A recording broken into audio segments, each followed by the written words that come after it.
Hello and welcome to Week 2 of the Full Court Press. Thank you for joining us. My name is Ryan Nichols and I'm joined with Gould, Matt Doherty, and Matt McCarthy. All right, let's kick things off. Week 2 was honestly not an extremely interesting week. Not too eventful. Yeah.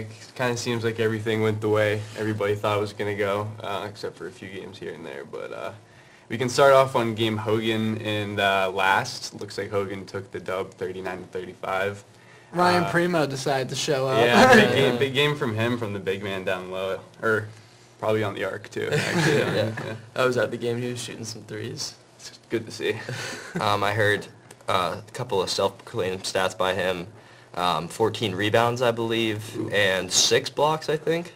So, not sure how trustworthy the source is, but if the numbers are true, I mean... Maybe he is worth third overall pick. Yeah, maybe. It's too early to see, in my opinion. We're going to have to see a lot more out of Ryan to see if he actually holds up to that number 3 slot.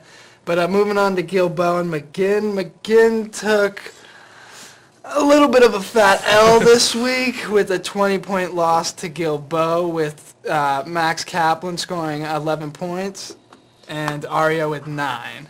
I honestly thought Aria was going to be dropping a lot bigger numbers this year. Seeing him play in the offseason at Boston Sports Club, he was hitting every shot. So as much as we'd like to see Aria put up those crazy numbers, I think that team is one they need to watch out for as far as depth.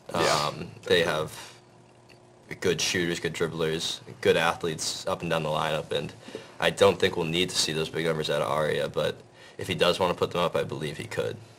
McGinn and Prune are going to have to find a way to work better together, because McGinn with 10, Prune with 8, they're so much better than what they're showing right now. So I think if they can get that connection back, the 1-2 punch, I think their team's going to be fine going forward. I was surprised to see how big of a difference the score was in that game, because Team McGinn is usually a really good defensive team. Yeah.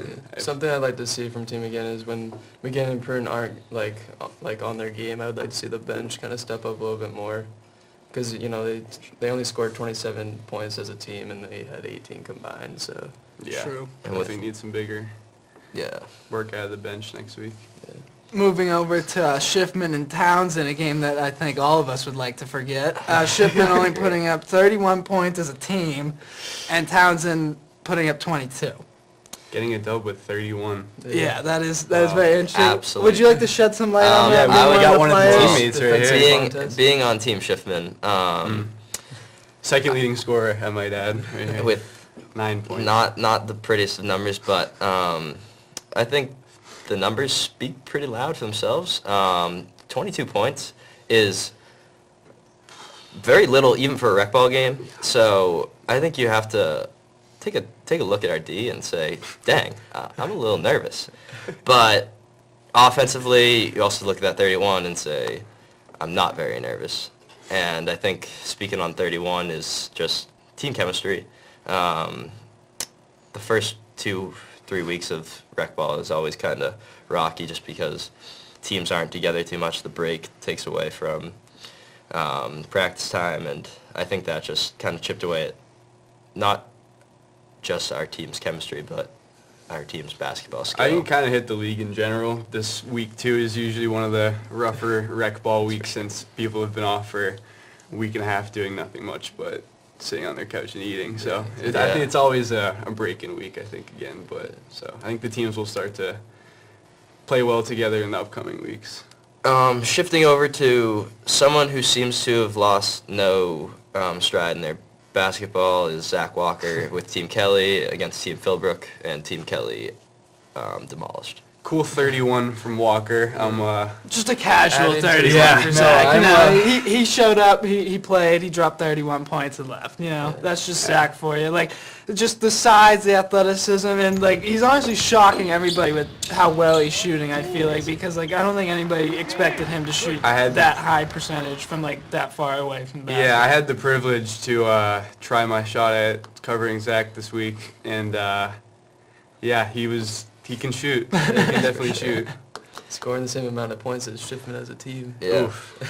I mean, being on Team Schiffman, that hurts, and definitely, I wouldn't say scares us at all about Team Kelly, but makes us have to worry about the game How plan. about going Team into that. Philbrook with 50? Good scoring game. Yeah, thank you. Terrible defensive game. Yeah. But then again, big man. you You are can't really going up stop, against yeah. a heavy, extreme possibility MVP for MVP. candidate. Yeah, there you go. Yeah. But then we have Team Mac versus Team Grossman. One stat jumping off the page right away here is Owen Gailey, 15 steals. Yeah.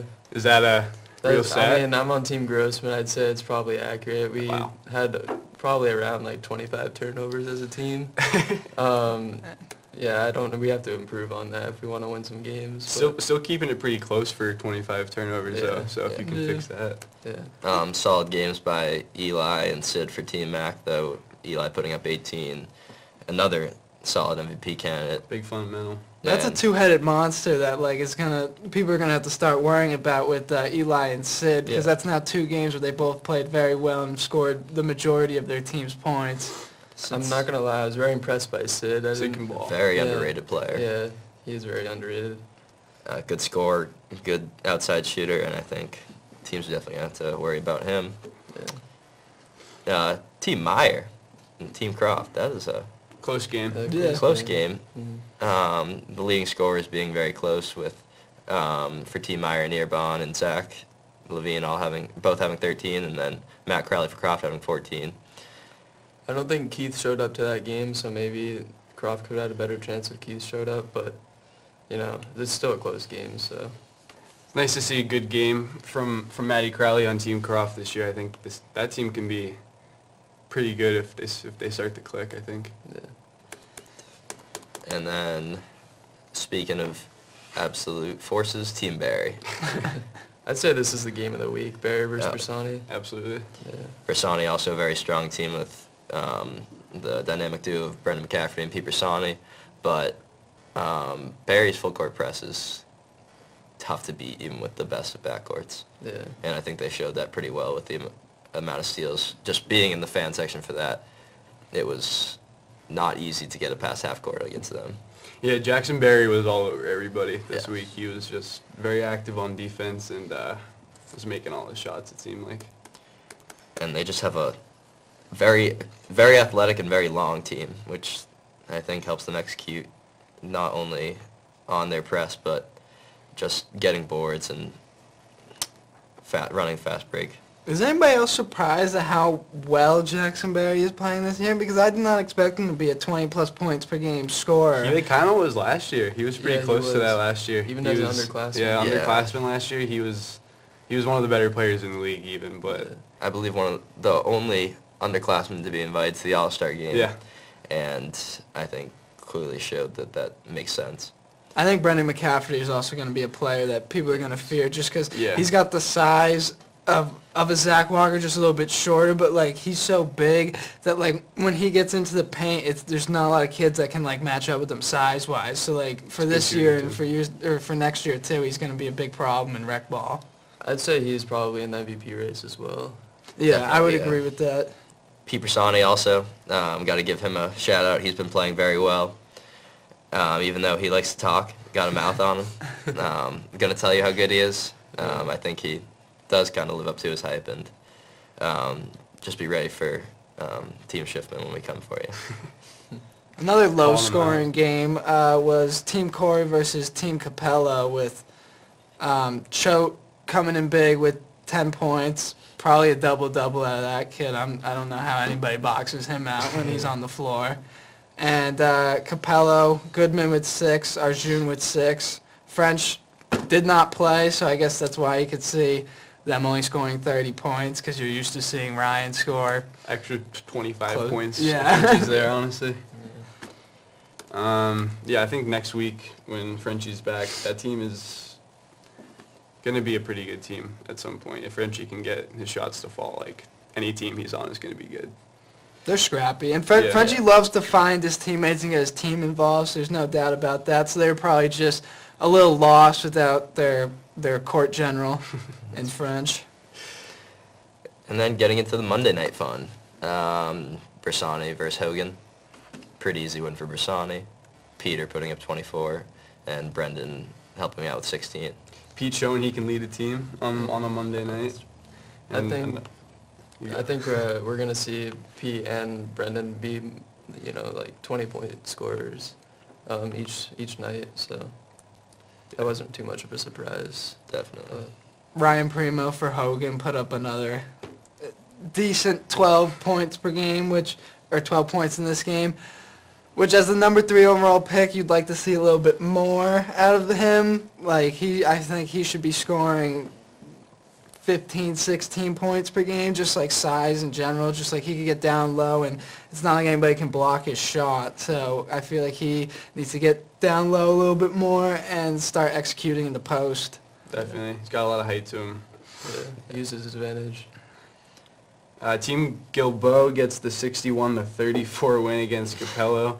So basically just going against everything I said about Frenchie being there for his team. But he had 14. Looks like Team Gilboa just really had a good all-around game. Top scorer with 17 with Aria. So Definitely him showing his dominance. Yeah. Unlike the Sunday game where he showed more of a, like Matt Doe said about Frenchie, the court general aspect of the game. Looks like he must have left a little bit of the court general on the cruise ship that he was on over break. But, no doubt about it, Frenchie will come back. He'll be back in the MVP race. For sure, for No sure. doubt. And then wrapping it up on the Monday night games was Team Croft versus Team Grossman. A close game. big game from Keith on this one. For sure. 23 from him. Helping their team get the win. 5 points over Grossman. And then on Grossman's side, Kevin McCarthy and Jack Harden, 9-12. And Something I'd like to point out is that Kevin McCarthy did get hurt in the first quarter, and he still had 12 points. So Wow. I think that should definitely be looked into. But that'll have to get some closer attention. yeah, But I'm just excited for week 3 now. After a fairly expected week 2 outcomes, I think week 3 has some more. We got a huge game between Team McGinn and Team Kelly. There's a lot of hype around this Yeah. one. You guys have any predictions for this one?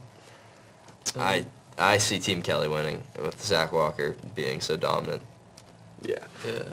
I have talked to Jack McGinn, and his plans do seem pretty nice, but I just think that Zach Walker is too much of a dominant player in the league. I don't see anyone really stopping him. So. Yeah. Can't disagree with that. Yeah, I think if Walker has a good game, it's just up to what Team McGinn can do to try to stop him. So, well, thanks for joining us on this week's episode of the Full Court Press. We'll see you next time.